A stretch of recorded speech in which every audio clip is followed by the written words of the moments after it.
암송할 성구 호세아서 6장 6절입니다.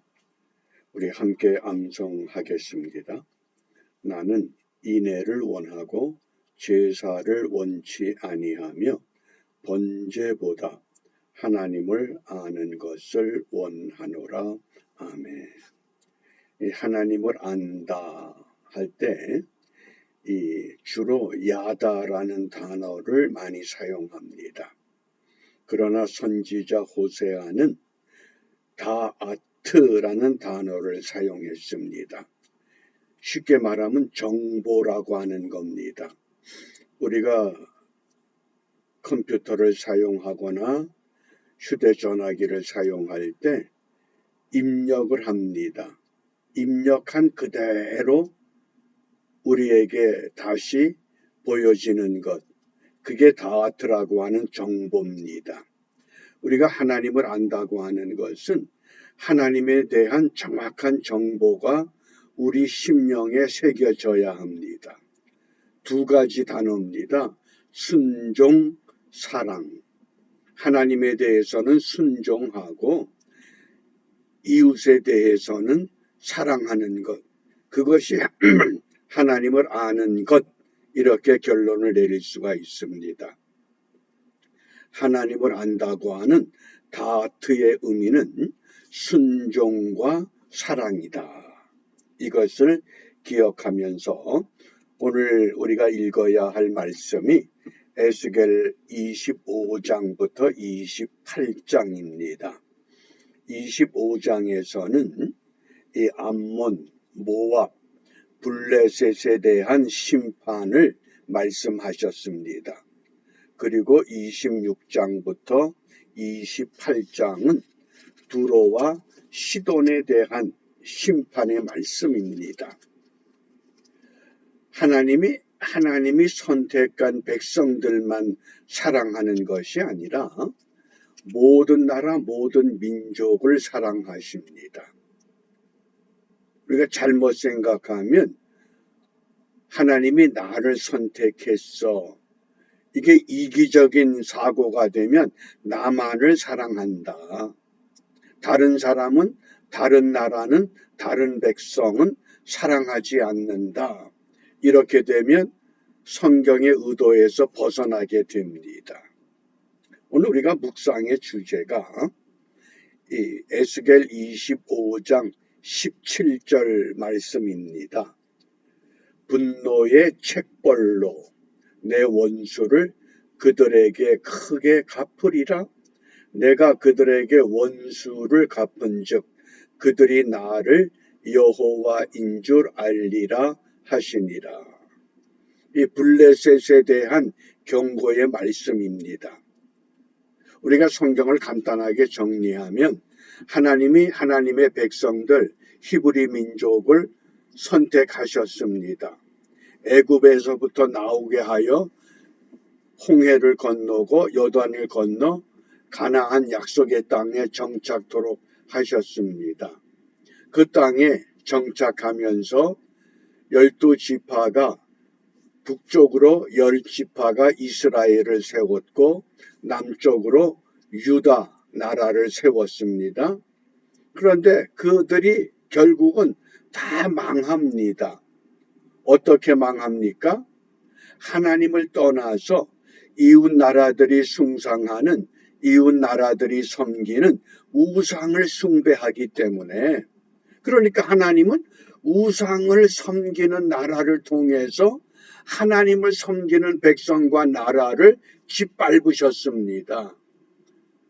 왜 하나님이 하나님의 백성을 그렇게 짓밟으셨느냐? 그런데 공교롭게도 이스라엘을 무너뜨리고 유다를 무너뜨린 그 나라에 대해서 하나님이 분노의 책벌하시겠다는 겁니다. 왜 그렇습니까? 이스라엘을 사랑했기 때문에 그 사랑하는 백성들을 주위에 어떤 나라를 들어서 때리셨습니다. 그리고 때렸던 그 나라가 봐라, 우리가 하나님의 백성들을 이겼다. 그렇게 교만할 때 다시 하나님은 그들을 짓밟으십니다. 무너뜨리기 위한 것이 아니라 목적이 있다는 겁니다. 그 목적이 뭡니까? 나를 여호와인 줄 알리라. 이게 목적입니다. 나를 여호와인 줄 알리라.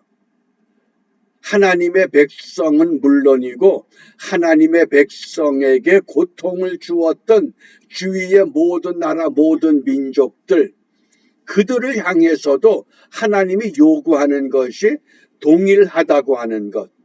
우리 그런 의미에서 에스겔 25장 17절 우리 함께 읽겠습니다.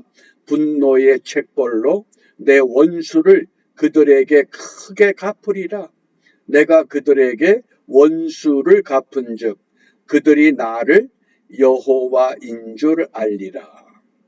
오늘 우리 삶의 목표는 내가 믿는 하나님, 내가 섬기는 예수님, 내가 따르는 성령님, 그 믿음의 대상을 바르게 아는 것, 이 다아트라고 하는 호세아 이 선지자가 예고했던 하나님께는 순종하고 이웃에게는 사랑, 순종과 사랑이라는 겁니다. 그런데 여전히 우리의 신앙생활은 순종과 사랑이 아니라 순종이 아니라 나에게 채워주십시오. 그러면 내가 만족합니다. 이 채움과 만족에 머물러 있다고 하는 것. 그런 의미에서 우리가 분명히 내가 어떻게 하면 정말 하나님을 하나님답게 믿을 수 있고 하나님을 하나님답게 알 수 있을까? 아무리 가까운 사람일지라도 그 사람을 그 사람답게 알고 있습니까? 우리가 그저 어렴풋이 알고 지냅니다. 늘 가까이 있으니까 나와 가까워. 가깝다는 게 뭡니까? 친밀하다는 겁니다. 친밀하다고 하는 것은 내 손가락에 상처가 나면 내가 아픔을 느낄 때 친밀한 그 사람도 아픔을 느끼는 겁니다. 그게 친밀하다고 하는, 내가 하나님을 사랑하면 하나님의 마음을 알고 하나님의 고통을 알고 하나님의 그 원하는 것을 알기 때문에 하나님과 같은 삶을 살아갈 수밖에 없다고 하는 겁니다. 그렇기 때문에 오늘 분노의 책벌이라고 하는 것으로 우리를 깨우치십니다. 우리가 이런 각도에서 오늘 대한민국 주위에 이 동북아에 중국이 있고 북한이 있고 일본이 있습니다. 그런데 세계적인 석학들은 어떤 예언을 하느냐? 대한민국만큼 뛰어난 나라 민족이 없다는 겁니다. 대한민국이 뛰어난 이유를 우리는 두 가지로 자랑합니다. 첫째는 문자 한글입니다. 이 한글은 소리 나는 대로 적기 때문에 이 디지털 시대에 무엇이든지 그대로 표기할 수 있습니다. 세계 어떤 나라가 이런 표기법이 되질 않습니다. 그래서 모든 학자들이 이 시대의 한글만큼 뛰어난 문자가 없다고 하는 겁니다. 그 다음에 두 번째가 한국의 헌법이 너무 우수하다는 겁니다. 그런 의미에서 오늘 25장에 이 하나님께서 이 암몬과 모압과 블레셋, 여기 남유다 왕국을 중심으로 해서 이런 주위의 여러 나라들, 이 나라들에게 하나님이 책벌을 하시겠다는 겁니다. 무엇 때문에? 하나님을 알게 하기 위해서. 그런데 하나님을 알지 못하기 때문에 분노의 책벌이 어디에서 완성됩니까? 예수 십자가입니다. 그러니까 주님께서 다 이루었다고 외치셨습니다. 그러면 오늘 이 한국을 중심으로 해서 이 각 나라의 헌법의 제1조가 중요합니다. 중국의 헌법 제1조, 중화인민공화국은 노동계급이 지도하고 노동동맹을 기초로 하는 인민민주주의 독재의 사회주의 국가다. 친중, 중국과 가깝게 지내자고 하는 이런 지도자들의 사고방식, 그것이 어디에 얽매입니까? 독재사회주의라는 겁니다. 독재국가요, 사회주의 국가라는 겁니다. 그러면서 중국의 헌법 1조 2항에는 사회주의 제도는 중화인민공화국의 근본 제도이다. 어떠한 조직이나 개인이 사회주의 제도를 파괴하는 것을 금지한다. 이것을 어떻게 규정하느냐? 중국 공산당 규약이 중국 헌법보다 우선이라는 겁니다. 이게 중국의 통치의 자세입니다. 그런데 그런 중국을 좋아하고 중국에게 아부하는 것, 그 뭡니까? 독재사회주의를 쫓겠다는 겁니다. 그 다음에 북한의 헌법을 잘 보시기 바랍니다. 제1조는 우리나라는 조선민주주의 인민공화국이다.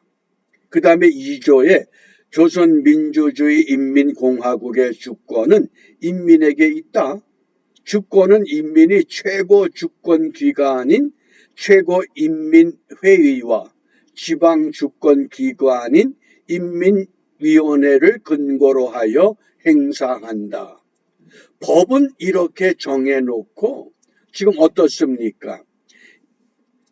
인민최고회의의 그 기관이라고 하는 것이 철저하게 1인 독재의 체제를 따르고 있습니다.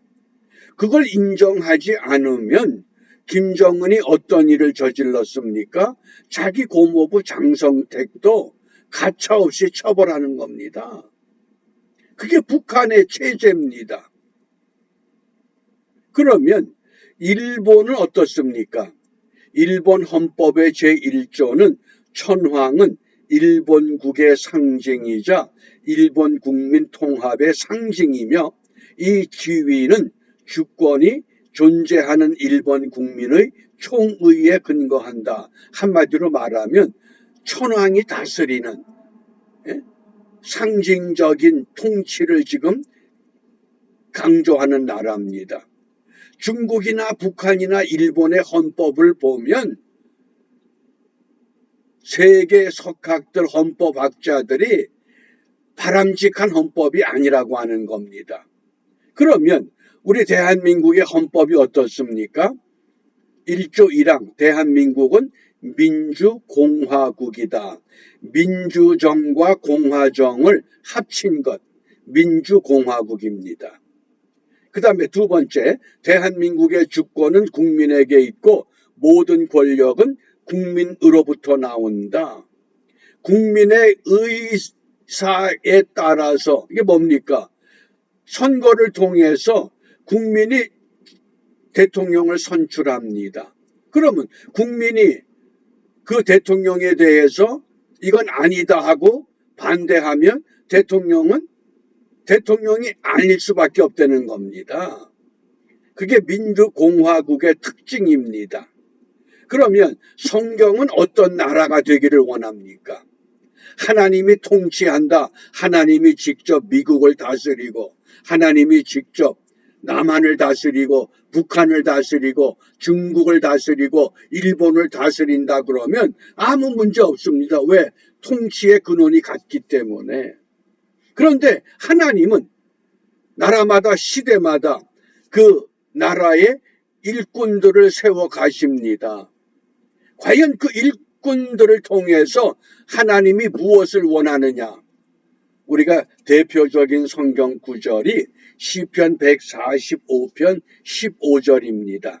함께 읽습니다. 이러한 백성은 복이 있나니 여호와를 자기 하나님으로 삼는 백성은 복이 있도다. 무슨 뜻입니까? 사람을 통해서 하나님의 통치를 실현하는 나라, 다른 말로 하면 하나님을 경외하는 나라, 이런 나라가 복을 받게 될 것이라고 합니다. 지금 현재 세계 정세를 볼 때에 이 추세대로 가면 2030년에는 중국이 세계를 다스리게 될 수밖에 없다고 합니다. 왜? 그만큼 사회주의 독재 국가의 전략이 온 세계에 영향을 미치기 때문에 지금 이것과 미국의 대통령 트럼프와 시진핑의 충돌이 일어난 겁니다. 이 충돌에서 어느 세력이 올라서느냐에 따라서 세계 역사의 미래는 판도가 어떤 방향으로 가느냐 결정됩니다. 매우 중요한 시점입니다. 이런 때에 우리 그리스도인들이 무엇을 기도하느냐? 먼저 하나님을 경외하는 나라를 세워야 되겠다. 그리고 한반도 땅에 평화 복음을 심어야 되겠다. 그래서 하나님은 반드시 어떤 나라 민족을 통해서 하나님의 일을 이루어 가기를 원하십니다. 과연 마지막 때에 하나님이 어떤 나라 어떤 민족을 사용하실 것이냐?